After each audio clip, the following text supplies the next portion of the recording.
ಹೋಗ್ತೀನಿ. ನಾನು ಚಿಕ್ಕಬಳ್ಳಾಪುರ ಜಿಲ್ಲೆಗೆ ಇದು ಮೊದಲ ಸಾರಿ ಅಲ್ಲ, 2ನೇ ಸಾರಿ ಸರ್ ಬರ್ತಾ ಇರೋದು. ಸುಮಾರು 3 ವರ್ಷದಿಂದಲೇ ಹಬ್ಬೆಗಳಲ್ಲಿ ಮಾಲೂರು, ಪುತ್ತೂರು, ಮೇಲೂರು ಆ ಸೈಡೆಲ್ಲ ವರ್ಕ್ ಮಾಡಿದ್ವಿ. ಅದಾದ ನಂತರ 8 ತಿಂಗಳ ಹಿಂದೆ ಮುನಗನಹಳ್ಳಿ ಚಿಂತಾಮಣಿ ಹತ್ರ ಕೂಡ ಕೆಲಸ ಮಾಡಿದ್ವಿ. ಇವಾಗ ನಿಮ್ಮ ಶಿಡ್ಲಘಟ್ಟದ ಬಚ್ಚನಹಳ್ಳಿ ಗ್ರಾಮಕ್ಕೆ ಬಂದಿದ್ವಿ, ಇಬ್ಬರಲ್ಲಿ ಹತ್ರ. ನಾನು ಅನ್ಕೊಂಡಿದ್ದಿಲ್ಲ ಇಷ್ಟು ಜನಗಳಿಗೆ ನಾನು ಗೊತ್ತು ಅಂತ.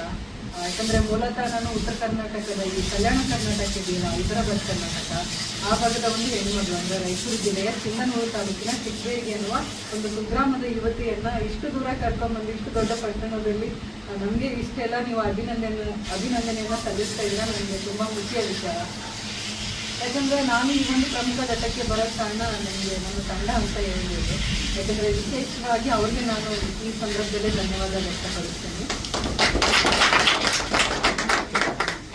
ನಾನು ಈವರೆಗೆ ಸುಮಾರು 141 ಶಾಲೆಗಳಿಗೆ ಭೇಟಿ ಮಾಡಿದ್ದೀನಿ. ಅಂದರೆ ರಾಜ್ಯದ 25 ಜಿಲ್ಲೆಗಳಲ್ಲಿ ಕೆಲಸ ಮಾಡ್ತಾ ಸುಣ್ಣ ಬಣ್ಣ ಆಗಿರ್ಬೋದು, ಶಾಲಾ ಸ್ವಚ್ಛತೆ ಆಗಿರ್ಬೋದು, ಶಾಲಾ ಮಕ್ಕಳಿಗೆ ಬೇಕಾಗಿರುವಂಥ ಆಟೋಪಕರಣ, ಪೀಠೋಪಕರಣ ಆಗಿರ್ಬೋದು, ಮತ್ತು ಗೋಶಾಲೆಗಳಿಗೆ ಭೇಟಿ ನೀಡೋದಾಗಿರ್ಬೋದು, ಸ್ವಚ್ಛ ಭಾರತ ಅಭಿಯಾನದಡಿಯಲ್ಲಿ ಶುಚಿತ್ವದ ಬಗ್ಗೆ ಆಗಿರ್ಬೋದು, ಮತ್ತು ಗ್ರಾಮ ಸ್ವಚ್ಛತೆ ಆಗಿರ್ಬೋದು, ಈ ಥರ ಸುಮಾರು ಅಭಿಯಾನಗಳನ್ನು ಮಾಡ್ತಾ ಧೂಳು ಮುಕ್ತ ಕರ್ನಾಟಕ, ಪ್ಲಾಸ್ಟಿಕ್ ಮುಕ್ತ ಕರ್ನಾಟಕ ಸುಮಾರು ಅಭಿಯಾನಗಳನ್ನು ಮಾಡ್ತೀವಿ.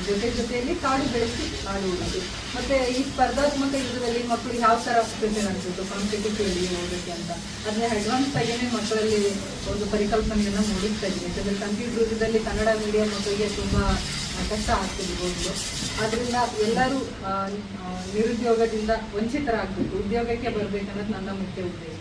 ಶಿಕ್ಷಣದಿಂದ ವಂಚಿತರಾದ ಜನಗಳು ಬಾಲ್ಯ ವಿವಾಹಕ್ಕೆ ಆಗಿರ್ಬೋದು, ದುಶ್ಚಟಗಳಿಗೆ ಆಗಿರ್ಬೋದು, ಪೋಲಿತನ, ಮೋಜು ಮಸ್ತಿ, ಕೆಲವು ಜನ ಬೇರೆ ಬೇರೆ ಇದರಲ್ಲಿ ತೊಡಗ್ತಾ ಇದ್ದಾರೆ. ಇದಕ್ಕೆಲ್ಲ ಪ್ರಮುಖ ಕಾರಣ ಏನಂದರೆ ಶಿಕ್ಷಣದಿಂದ ವಂಚಿತರಾದಂಥ ಜನಗಳು ಈ ಥರ ಆಗ್ತಿರೋದ್ರಿಂದ ಕನ್ನಡ ಶಾಲೆಗಳು ಬೆಳೆಯಬೇಕು, ಕನ್ನಡ ಶಾಲೆಗಳು ಬೆಳೆಯಲಿಕ್ಕೆ ಅಂತ ಈ ಥರ ಕೆಲಸ ಮಾಡ್ತಾ ಇದ್ದೀವಿ.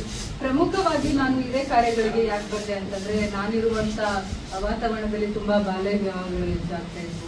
ನಿರುದ್ಯೋಗ, ಬಡತನ, ಅನಕ್ಷರತೆ ಇದನ್ನೆಲ್ಲ ಕಂಡ ನಾನು ಮೊದಲು ಇದೆಲ್ಲ ಜನಗಳ ಅಭಿವೃದ್ಧಿ ಹೊಂದಬೇಕಂದ್ರೆ ಶಿಕ್ಷಣ ಅಭಿವೃದ್ಧಿ ಆಗಬೇಕು.